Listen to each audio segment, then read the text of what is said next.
경제 핵 전쟁이 우려된다. 미국 내에서도 이런 얘기가 나왔고요. 어제 우리가 우리나라 주식을 보고 깜짝 놀랐습니다. 우리나라뿐만이 아니라 일본, 홍콩, 대만, 한국, 아시아 증시에도 악영향을 미쳤습니다. 자, 트럼프가 만든 이른바 죽음의 차트다. 이런 얘기도 나오고 있습니다. 함께 보시죠. 미국 증시가요.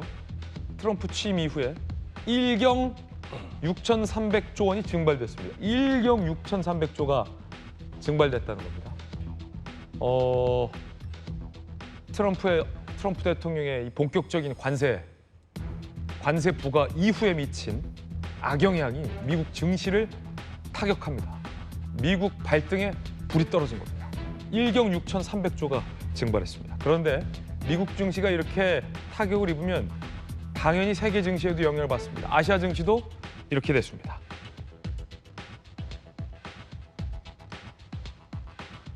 코스피, 일본, 중국, 대만, 홍콩 모두 다 줄줄이 다 하락폭을 기록했고요.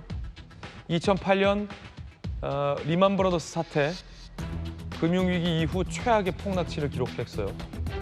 특히 우리 증시에는 사이드카가 발동되기도 했습니다. 아시아의 관세 쇼크도 발동이 된 겁니다.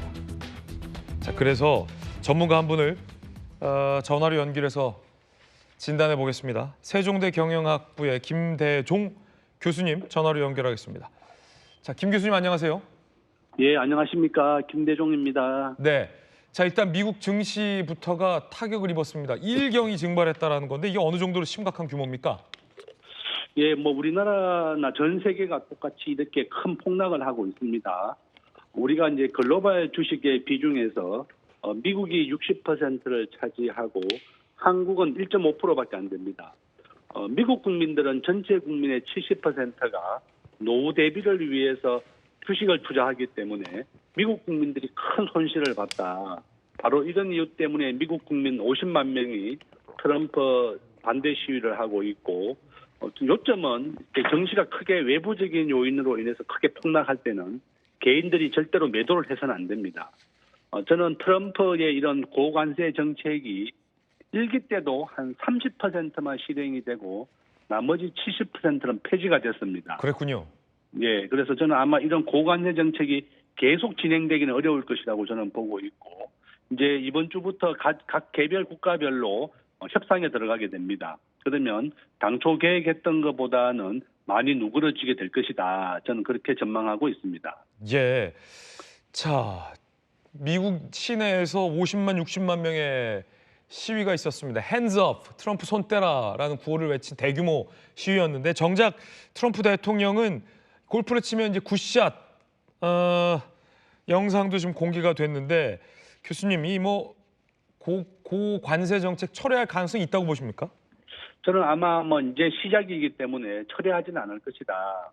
다만 1기 때의 경우로 본다면 이런 트럼프의 고관세 정책이 전 세계에서 가장 큰 소비 시장인 미국의 소비자 물가가 그러니까 25% 올라가게 되는 것과 똑같은 네. 상황을 가져오게 됩니다.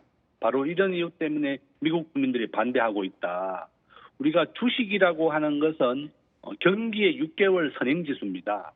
이와 같이 트럼프의 고관세 정책이 지속되면 미국에 수입되는 수출하는 모든 기업의 실적이 악화되기 때문에 그것이 선반영되어서 주가가 이렇게 하락하게 되는데요.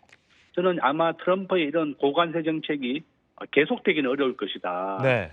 미국 국민들도 이렇게 반대하고 있고 미국 국민 전체 노후 대비를 위한 것이 바로 주식의 연금이 401k인데요. 바로 이런 이유 때문에 지속되기는 좀 어렵지 않을까 이렇게 전망하고 있고 개인들에게 꼭 부탁드리고 싶은 것은 이렇게 외부적인 요인에 의해서 주가가 급락했다고 해서 본인이 급하게 파는 것은 바람직하지 못하고 좀 기다리는 것도 좋은 네. 전략이다 이렇게 말씀드립니다. 그렇군요. 바로 그 질문 드리려고 하는데 어제 한국 증시 보니까 난리가 났습니다. 많이 빠졌고 사이드카 발동했는데 이거 팔지 말고 그냥 둘까요? 아니면 조금 뭐 복원되는 것 같으면 빨리 팔까요, 교수님? 저는 좀 기다리는 것이 가장 좋다. 우리나라는 무역 의존도가 75%입니다. 수출과 수입이 국가 GDP에서 차지하는 비중을 우리가 무역 의존도라고 부르는데요. 네. 세계에서 두 번째로 높습니다.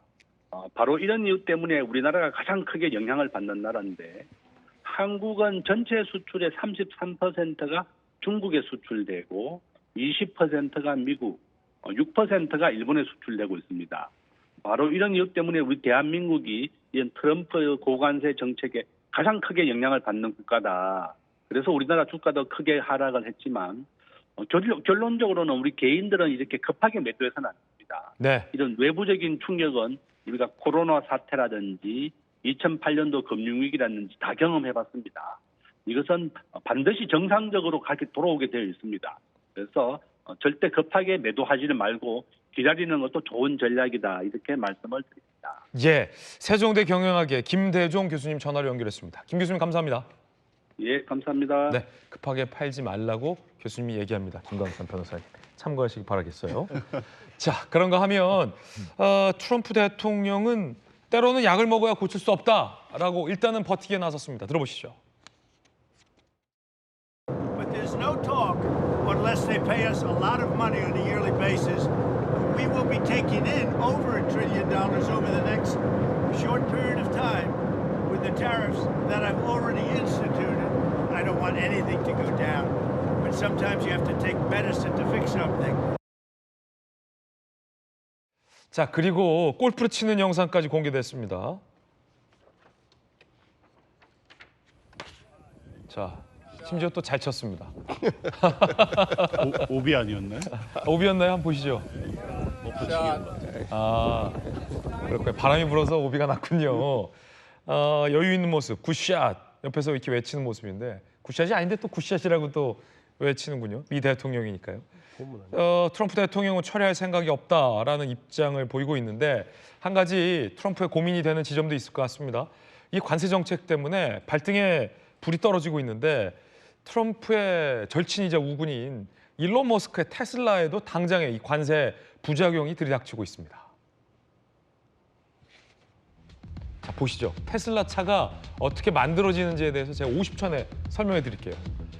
왜 테슬라가 관세 부메랑을 맞았냐면 테슬라 차량에 들어가는 카메라는 한국 부품입니다. 한국에서 수입해서 장착을 해요. 조립만 미국에서 하는 겁니다. 배터리는 한국과 일본과 중국 배터리를 씁니다. 공조 시스템은 일본 제품을 들여다가 만들고요. 컴퓨터 칩은 대만 제품을 들여다가 만듭니다. 타이어 같은 경우는 미국과 프랑스, 태국에서 생산해서 들여옵니다. 그렇기 때문에 이 일론 머스크가 생산하는 테슬라 차량은 미국 내에서 조립하지만 그 부품들은 수입해서 조달을 하기 때문에 혹은 해외에 있는 생산 공장에서 만들어서 미국 내로 들어오기 때문에 일괄 부품들에 다 25% 이상의 관세가 적용돼서 결과적으로 테슬라 차량 한 대 가격이 600만 원 정도 상승할 것이 예상되고 있습니다. 그러면 김광삼 변호사님, 머스크 입장에서는 지금 이거 불똥이에요. 예를 들어 현대차에 전기차 우수한 게 많잖아요. 현대차에 전기차 우수한 거 중에서 미국의 공장에서 생산하는 현대차 전기차는 관세를 안 먹어요. 그런데 미국에서 생산한 테슬라 차량이긴 합니다만 이렇게 600만 원이 가격이 오르잖아요. 그럼 미국 소비자가 600만 원 더 주고 테슬라 사느니 미국에서 생산하는 현대차 사는 게 낫겠네라고 판단할 수 있다는 거잖아요. 지금 미국 대형마트는요. 가면 화장지를 살 수 없대요.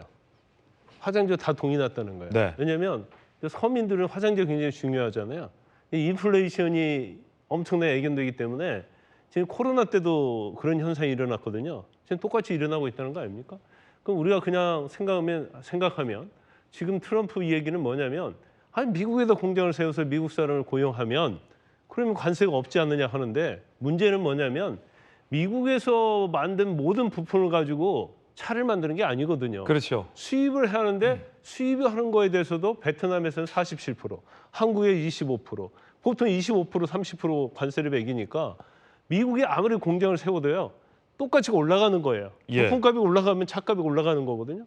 그러면 여기서 조립해가지고 미국으로 보내나 거기서 만드나 미국은 또 인건비가 엄청 비싸지 않습니까? 이제 그러다 보니까 이제 인플레이션 공황이 올 것이다. 그래서 지금 상황을 경제 핵전쟁이다 이렇게 얘기를 해요. 더군다나 중국에서도 지금 다 미국에 대해서 관세를 매기겠다 이미 발표를 했지 않습니까?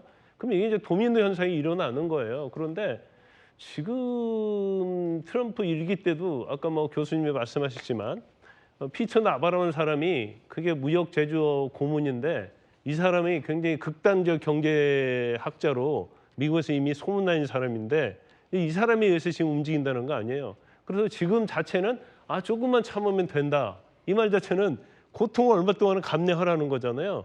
근데 미국 국민 입장에서 보면 이 고통을 얼마 동안 감내할지 그런다고 해서 그 이후에 또 좋은 시대가 온다고 볼 수도 없어요. 예. 근데 그러다 보니까 제가 볼 때는 아마 지금 95년 역사상 최악의 어떤 트럼프의 관세 정책, 상호 관세 정책이 이게 아마 미국과 전 세계를 이제 무너뜨릴 것이라는 지금 예측이 나오고 있기 때문에 제가 볼 때도 아까 교수님 말씀하신 것처럼 이렇게 가지는 못할 것이다. 네. 왜냐하면 주식시장이 붕괴가 되면 사실은 트럼프도 사실은 존재하기 어렵고 문제는 뭐냐면 저걸 막을 수 있는 방법은 선거밖에 없거든요. 근데 미국 중간 선거가 내년에 있어요. 내년이죠. 너무나 긴 거예요, 이게. 그런데 트럼프의 어떤 스타일로 보면 하다가 또 중도에 그만두는 스타일이 아니어서 과연 저를 어떻게 저지를 할 것인가. 예. 그게 굉장히 지금 뭐 세계 경제를 흔들고 있는 거죠. 그렇군요. 남극 인근의 외딴섬 중에 허드 맥도날드 제도라고 있습니다. 여기에 트럼프 대통령이 관세 10%를 매겼는데요. 그런데 이 허드 맥도날드에는 펭귄밖에 살지 않습니다. 그래서 이런 풍자 영상도 사진도 미국에서 돌고 있습니다. 펭귄밖에 살지 않는 남극 인근의 섬인 허드 맥도날드 제도에는 도대체 관세 10%는 왜 부과한 거냐라면서 네티즌들의 조롱이 이어지고 있습니다. 펭귄들이 테슬라를 불태우거나 펭귄들이 이렇게 테슬라 차량에 뭔가를 하는 듯한 풍자 글도 올라오고 있습니다. 결국은 우리 정부가 빨리 전열을 재정비해서 미국과의 협상이 조속한 협상이 필요해 보입니다.